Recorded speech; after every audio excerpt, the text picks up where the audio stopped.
Number one, put God first. Put God first in everything you do. Everything that you think you see in me, everything that I've accomplished, everything that you think I have, and I have a few things, everything that I have is by the grace of God. Understand that. It's a gift. 40 years ago, March 27th, 1975, it was 40 years ago, just this past March, I was flunking out of college. I had a 1.7 grade point average.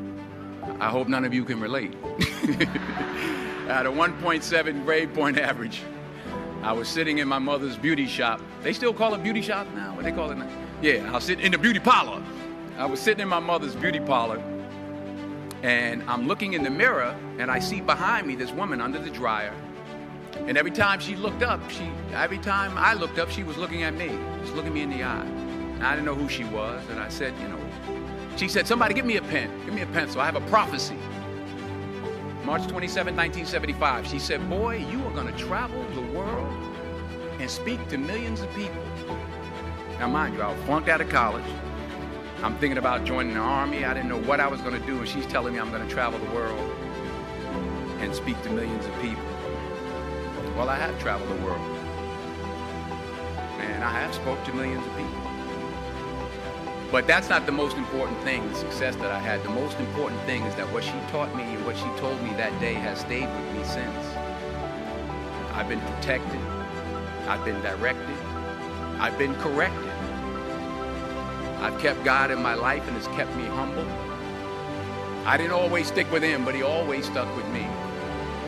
So stick with him in everything you do. If you think you want to do what you think I've done, then do what I've done and stick with God. Number two, fail big. That's right. Fail big. Today is the beginning of the rest of your life, and it's going to be very frightening. It's a new world out there. It's a mean world out there, and you only live once. So do what you feel passionate about. Take chances professionally.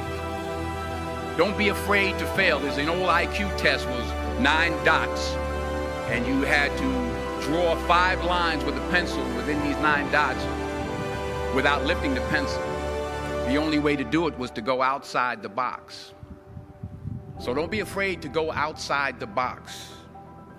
Don't be afraid to think outside the box. Don't be afraid to fail big, to dream big. But remember, dreams without goals are just dreams.